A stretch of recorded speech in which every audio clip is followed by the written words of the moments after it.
Tell me something about your family. તો આ એક પ્રશ્ન છે કે જે તમને ગમે ત્યારે નોર્મલી પૂછાતો હોય.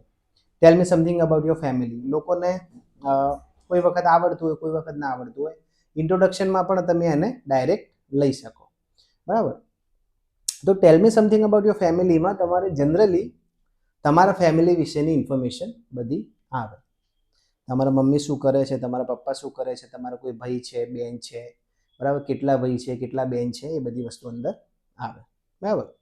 તો પહેલું શું બોલશો આપણે? પહેલું વાક્ય શું રહેશે કે તમારા ફેમિલીમાં કેટલા મેમ્બર છે? તો there are 5 members in my family. તો તમારે આ પહેલું વાક્ય છે, there are 5 members in my family. તમારે 4 હોય, 6 હોય, 3 હોય, જે બી હોય, બરાબર ને? તો એ રીતે તમે ફેમિલીના મેમ્બર્સને બોલી શકો છો. આપણે બધું જ લાંબુ લઈશું, જો કે થોડું, કે એમાં તમારા ગ્રાન્ડફાધર હશે એમને બી ઇન્ક્લુડ કરી લઈશું, તમે તમારી રીતે જે બી. તો there are 5 members in my family, અથવા તો આપણે થોડા મેમ્બરને વધારે દઈએ, દેર are 8 members in my family કરી દઈએ, એટલે બધા જ ઇન્ક્લુડ થઈ જશે, હે ને? So there are 8 members in my family. સૌથી પહેલાં હું પોતે, એટલે I, my mother, my father, my grandmother, my grandfather, કેટલા થયા? 5. અને પછી તમારા સિવાય 3 બીજા હોય, તો I have 2 brothers and 1 sister. તો ટોટલ 8 મેમ્બર થઈ ગયા. હવે તમારે માનો કે 5 મેમ્બર હોય, 2 મેમ્બર હોય, 4 મેમ્બર હોય, એ રીતે તમે એડજસ્ટ કરી શકો, બરાબર. તો હવે ભાઈ બહેનની વાત આવે, તો આઈ હેવ 1 બ્રધર, 2 સિસ્ટર્સ. આવું બી તમે, કોઈને 1 ભાઈ હોય, 2 સિસ્ટર હોય, કોઈને 2 ભાઈ હોય, 2 સિસ્ટર હોય, કોઈને 3 ભાઈ હોય, 3 સિસ્ટર હોય, હોઈ શકે. તો જો તમારે આઈ હેવ 1 બ્રધર અને 2 સિસ્ટર, એની જગ્યાએ તમારે 2 બ્રધર છે, તો તમે શું કરી શકો? આવું કરી શકો, બરાબર ને? કે મારે આઈ હેવ 2 બ્રધર્સ અને 1 સિસ્ટર. એટલે પેલું વાક્ય આપણે ફરી લખી દઈએ કે આઈ હેવ 1 બ્રધર એન્ડ 2. આ ધ્યાન રાખજો, કેમ કે 2 સિસ્ટર લખશો ને એટલે પાછળ એસ આવશે, બરાબર. તો દેર are 8 members in my family. I, my father, my mother, my grandmother and my grandfather, and I have 2 brothers and 1 sister. એટલે 8 મેમ્બર થઈ ગયા. હવે તમારા 5 મેમ્બર છે, તો એ રીતે બોલો, હા ને? પછી આપણે ઓક્યુપેશનથી શરૂ કરવાનું. બીજું વાક્ય આવું આવે,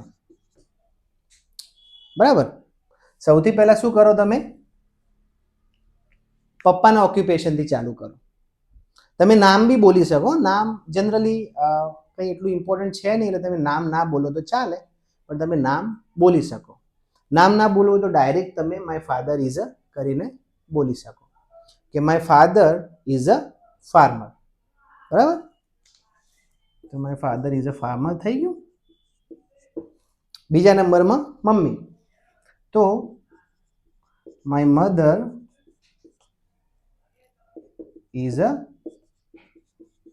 હાઉસવાઈફ. જનરલી બધાના મમ્મી હાઉસવાઈફ જ હોય, ટીચર હોય કે હોય તો તમારે નર્સ હોય તો લખી શકો.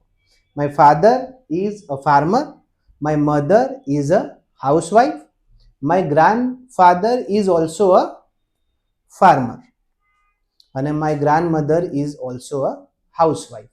જનરલી દાદા દાદી વિશે આપણે એટલી બધી વાત કરવાની હોતી નથી, પણ હોય તો તમે કરી શકો, બરાબર. તો મમ્મી પપ્પાનું પતી ગયું.